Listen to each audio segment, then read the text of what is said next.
Hi guys, ఈ short వీడియోలో వచ్చేసి మన విండోస్ సిస్టమ్స్లో ఒక హిడెన్ ఫీచర్ అయితే చూపిస్తాను. మనం ఫోల్డర్స్ అనేవి ఇలా ట్రాన్స్పరెంట్ కింద అయితే మార్చొచ్చు. అది ఎలాగో ఈ వీడియోలో అయితే చూపిస్తాను. ముందుగా మన సిస్టమ్స్లో అయితే చూద్దాం. నేను విండోస్ ల్యాప్టాప్లో అయితే చూపిస్తున్నాను.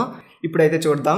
ఇంకా నేను ఇక్కడ ఉన్న జెండుబామ్ అనే ఫోల్డర్ని అయితే ట్రాన్స్పరెంట్ చేద్దాం అనుకుంటున్నాను. దానికోసం మనం ఆల్ట్ ఎంటర్ క్లిక్ చేయగానే దీని ప్రాపర్టీస్ వస్తాయి. ప్రాపర్టీస్లో మనకి లాస్ట్లో కస్టమైజ్ అని ఉంటుంది. దాని మీద ట్యాప్ చేయగానే చేంజ్ ఐకాన్ అని వస్తుంది. ఐకాన్లో ఎంటీగా ఉన్న ఐకాన్ అయితే ఓకే చేసుకుని అప్లై చేసుకోండి. మళ్ళీ ఓకే చేయగానే ఫైల్ అయితే చేంజ్ అయింది. చేంజ్ అవ్వకపోతే కనుక ఒకసారి రిఫ్రెష్ చేసుకోండి. ఇంకా అలాగే ఈ నేమ్ మార్చడానికి విండోస్ ఆర్ క్లిక్ చేయగానే మనకి రన్ ఆప్షన్ వస్తుంది. రన్లో మీరు చార్ట్ మ్యాప్ అని కొట్టి అందులో ఉన్న ఎంటీది ఒక బాక్స్ సెలెక్ట్ చేసుకుని కాపీ చేసుకోండి. ఇక్కడ ఈ ఫైల్ మీద F2 క్లిక్ చేసుకుని కంట్రోల్ V నొక్కగానే పేస్ట్ అవుతుంది. ఫైల్ అయితే రెడీ. చూసారు కదా ఈ ట్రిక్ అయితే. ఈ ట్రిక్ మీకు నచ్చినట్టయితే కనుక లైక్ అయితే చేయండి. లైక్ చేయడం వల్ల మన వీడియోస్ అనేది టాప్లోకి వెళ్తుంది. ఓకే ఫ్రెండ్స్, ఇంక ఈ వీడియో మీకు బాగా నచ్చినట్టయితే కనుక కామెంట్ సెక్షన్లో సూపర్ అను, ఎక్సలెంట్ అను ఏదో ఒకటి అయితే కామెంట్ చేయండి. ఆ కామెంట్స్ వల్ల నాకు కూడా కొంచెం ఇంట్రెస్ట్ వస్తుంది ఈ టాపిక్స్ మీద. Okay friends, thanks for watching.